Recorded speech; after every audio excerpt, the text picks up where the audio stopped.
Right గా ఒక మహానాయకుడిని మనం ఇప్పుడు చూడబోతా ఉన్నాం.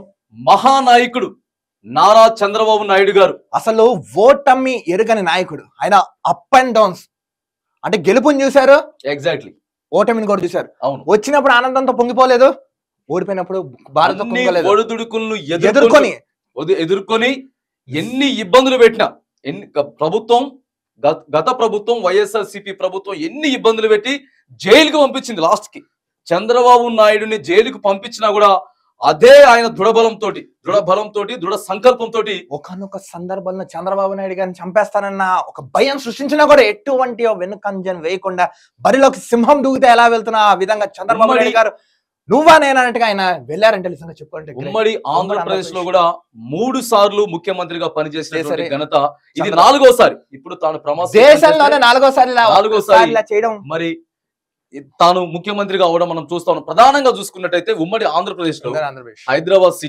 హైదరాబాద్ సిటీకి ఐటీ వచ్చింది అనేటటువంటిది, సైబరాబాద్ నిర్మించారు.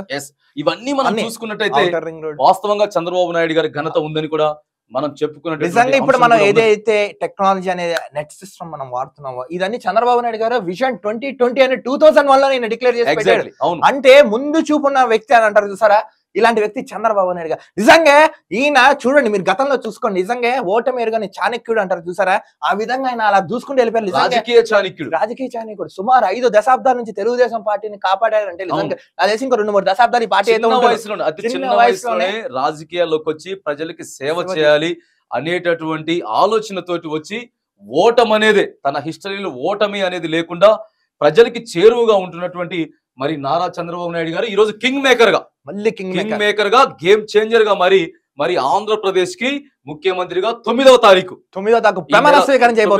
ప్రమాణ స్వీకారం చేయబోతా ఉన్నాడు. మరి ప్రధానంగా ఆంధ్రప్రదేశ్ లో ఉన్నటువంటి ఎడ్యుకేటెడ్ పరంగా విద్యావంతులు ఎవరైతే ఉన్నారో, రైట్, ఇప్పుడు మాకు కనీసం రాజధాని లేదు, అభివృద్ధి లేదు, ఇండస్ట్రీ లేదు, అభివృద్ధి లేదు.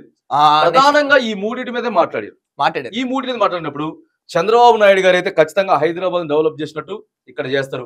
అక్కడ ఐటీని తీసుకొచ్చిన అనుభవం ఉన్నది చంద్రబాబు నాయుడు. ఇక్కడ ఐటీ విజన్ 2047 వెళ్ళిపోతున్నాడు. అంటే ఇంకొక 20 ఏళ్ళు ముందుగా ఆయన ప్రణాళిక చేస్తారంటే అర్థం చేసుకోండి. ఎగ్జాక్ట్లీ. ఒక చిన్న విషయం మనం చూసుకున్నట్టయితే, మరిగా అపర చాణక్యుడిగా పేరొందిన చంద్రబాబు రాష్ట్ర కేంద్ర రాజకీయాల్లో తనదైన ముద్ర వేసుకున్నారు.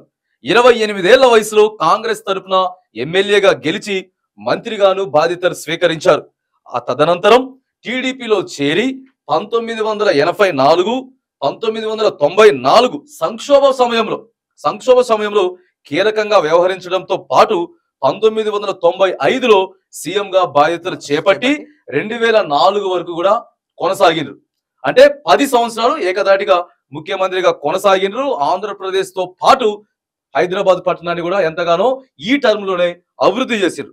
దానితో పాటు 2014లో నవ్యాంధ్రప్రదేశ్ తొలి సీఎం గా ప్రమాణ స్వీకారం కూడా చేశారు. 2014 ఆంధ్ర రాష్ట్రం అంటే తెలంగాణ ఆంధ్ర విడిపోయిన తర్వాత కూడా 2014 అంటే అది మూడోసారి తర్వాత మళ్ళీ ఇప్పుడు తాజాగా ఈ ఎన్నికల్లో గెలుపుతోటి మరి 4వసారిగా సీఎం గా ఇలా ఒక పర్సన్ 4 సార్లు సీఎం గా చేపట్టడం దేశ చరిత్రలో రికార్డ్ బ్రేక్. అందులో మన ఆంధ్ర రాష్ట్రం నిజంగా చేశారంటే అది అదృష్టం. నిజంగా అంటే ఇప్పుడు ఒక మనిషిని పొగడాలో తిట్టడం కాదు, ఒక మనిషికి ఏదైతే పని చేయగలడో సత్తా కలిగిన వ్యక్తి, జనాల నుంచి పుట్టిన నాయకుడు అంటారో ఆ విధంగా చంద్రబాబు నాయుడుకి మంచి సముచిత స్థానం ప్రజల్లో ఉంది. అందుకే ఇన్నాళ్ళైనా ఇంత అరాచకం చేసిన జగన్మోహన్ రెడ్డి ఇన్ని చేసినా కూడా ప్రజలందరూ చంద్రబాబు నాయుడు గారికి పట్టం కట్టారంటే నిజంగా ఈయనంటే ఒక నమ్మకం జనాలు ఉంది. అంటే చంద్రబాబు పేరులోనే ఆంధ్ర ఉంది అని గ్రహించి మళ్ళీ ఈసారి ఓటేసి Telugu Desam party bumper majority Andhra రాష్ట్ర ప్రజలు గెలిపించారు.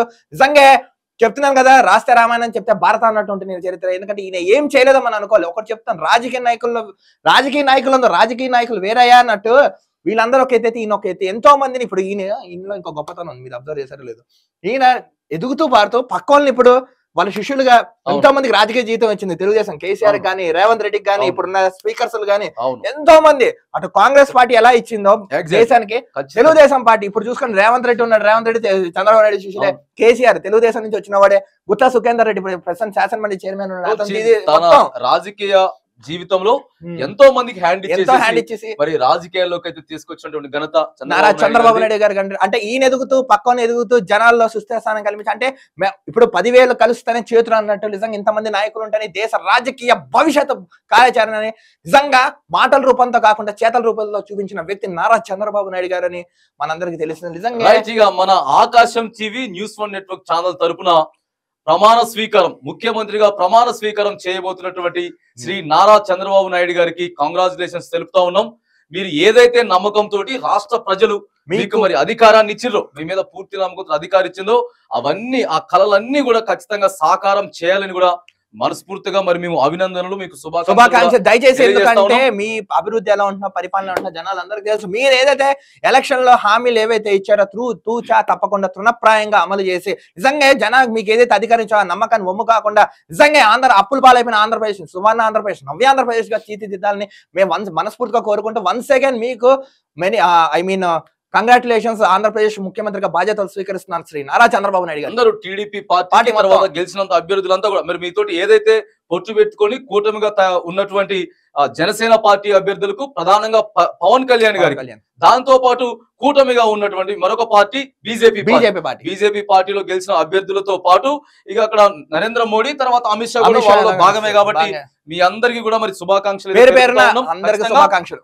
ఆంధ్ర రాష్ట్రాన్ని ప్రధానంగా వెనకబడి ఉంది అని అనుకుంటున్నటువంటి రాష్ట్ర ప్రజల ఆకాంక్షలు నెరవేరుస్తూ రాష్ట్ర అభివృద్ధి సంక్షేమం దిశగా మరి చంద్రబాబు నాయుడు గారు కింగ్ మేకర్ గా మరి ఇప్పుడు ఈ రోజు గేమ్ చేంజర్ గా మారినటువంటి చంద్రబాబు నాయుడు గారు మరి తీసుకుపోవాలని చెప్పి కూడా ఆంధ్ర రాష్ట్రాన్ని ప్రపంచ పటంతో పాటు మన దేశ పటంలో కూడా మరి అత్యంత ఉన్నతమైన స్థానానికి తీసుకువెళ్లాలని కూడా మరి ప్రత్యేకంగా మన ఆకాశం టీవీ తరపున కృతజ్ఞతలు మరి వారికి తెలియజేస్తా ఉన్నాం. మొత్తానికి ఏంటంటే నారా చంద్రబాబు నాయుడు గారు మీరు చెయ్యండి, ఎందుకంటే కేంద్రం సపోర్ట్ కూడా మీకు ఉంది కాబట్టి. బీజేపీ వాళ్ళు కూడా మళ్ళీ ఒకటి చెప్తున్నాను, మీరు ఏదైతే పొత్తు పెట్టుకుని ఏదైతే భాగంగా ఆంధ్ర రాష్ట్రానికి ఏదైతే ప్రత్యేక హోదా మేము ఇచ్చి తీర్చిదిద్దుతాం, మీ అందరిని ఆదుకుంటాం, అప్పుల పాలైపోయిన ఆంధ్ర రాష్ట్రాన్ని నవ్యాంధ్రప్రదేశ్ గా తీర్చిదిద్దామని మీరు ఏదైతే ఎన్నికల్లో హామీ ఇచ్చారో దయచేసి ఇలాంటివన్నీ మీరు మళ్ళొకసారి చెప్తున్నాను తూచా తప్పకుండా తృణప్రాయంగా అమలు చేయండి. ఎందుకంటే రాష్ట్ర ప్రజలు దేశ ప్రజలు మీ మీద నమ్మకంతో ఓటేశారు. సో మీరు ఆ దిశగా తీసుకెళ్తారని అటు బీజేపీకి కానీ జనసేనకు కానీ టీడీపీ వాళ్ళందరూ కానీ మరోసారి శుభాకాంక్షలు తెలుపుతూ ఆకాశం ఆంధ్ర